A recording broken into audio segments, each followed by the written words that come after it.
démarrer le chapitre 7 qui s'intitule Masse volumique des métaux.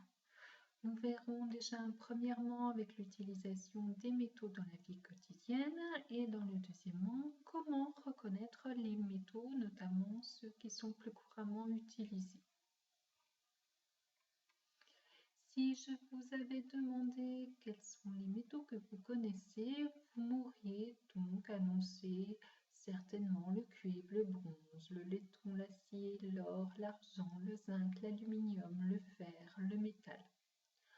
En analysant tout ça, on aurait pu y mettre deux couleurs bien distinctes.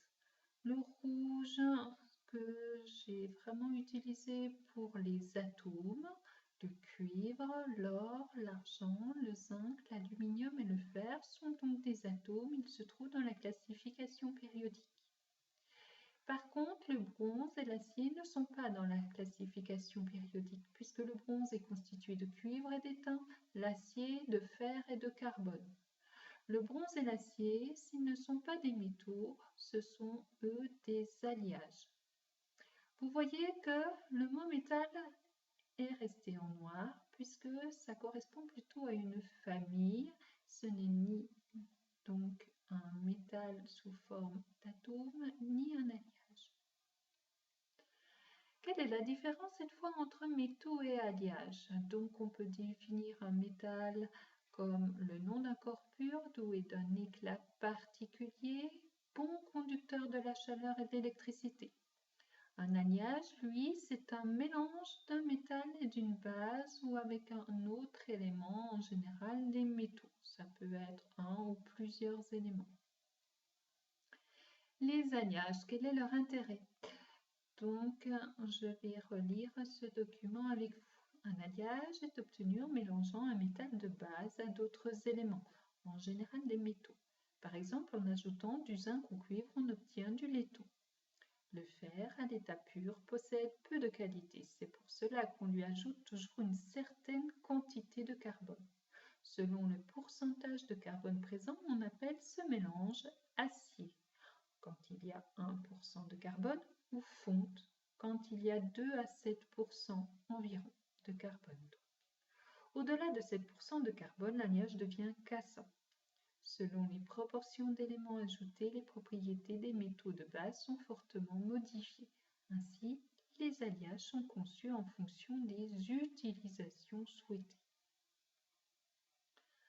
En conclusion, donc, les métaux les plus couramment utilisés sont le fer, le zinc, l'aluminium, le cuivre, l'argent et l'or. Ces 6 métaux, on va donc les étudier en classe de 3e et s'arrêter donc à cela. L'objectif maintenant, ça va être de rechercher certaines caractéristiques des métaux afin de les identifier. Les identifier veut dire pouvoir déterminer le nom d'un métal qu'on aurait entre les mains par exemple. Voici nos 6 métaux. Les métaux, le cuivre, le zinc, l'aluminium, le fer, l'or et l'argent.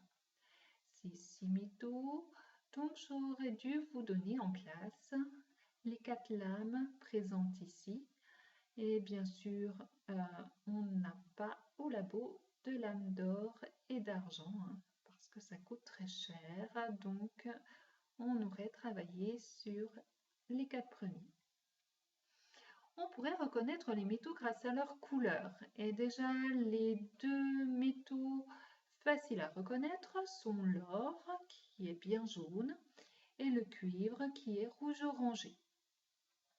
Ensuite, eh bien, parmi les 6 qu'on étudie, il y en a 4 qui sont gris.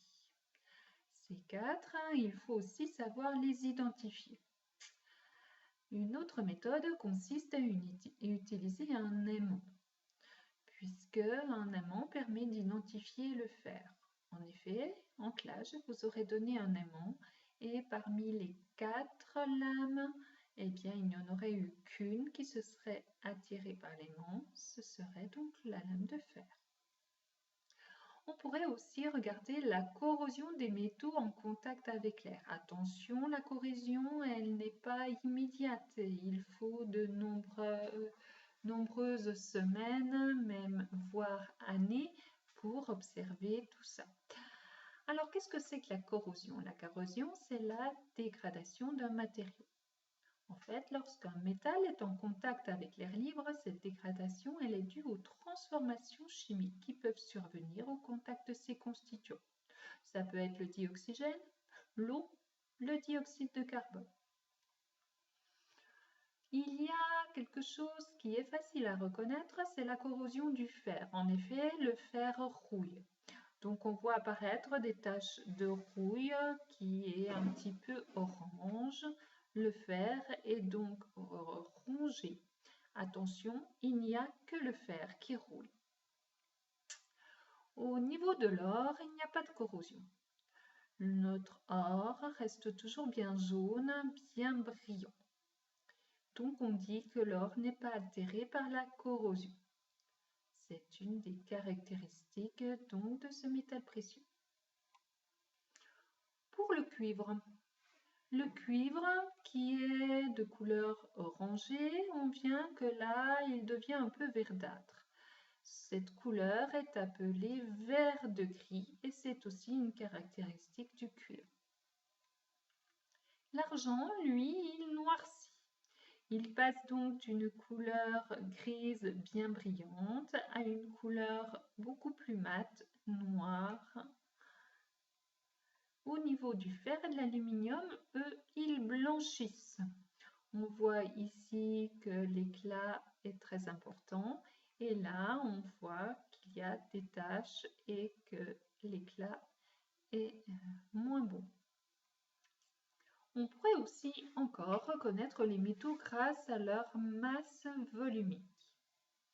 La masse volumique est une grandeur physique qui caractérise la masse de matériaux par unité de volume. Vous voyez que cette masse volumique, elle se note ρ, c'est un P un petit peu arrondi. J'ai mis entre parenthèses comment ça se dit. ρ va être donc égal à la masse divisée par le volume. Au niveau des unités, la masse, c'est quelque chose qu'on a déjà vu dans le système international, c'est en kilogrammes. Le volume, lui, est en mètres cubes. Donc, la masse volumique qui est égale à la masse divisée par le volume sera en kilogrammes par mètre cube. Tous les métaux ont une masse volumique différente. Tout ça est répertorié donc dans ce tableau.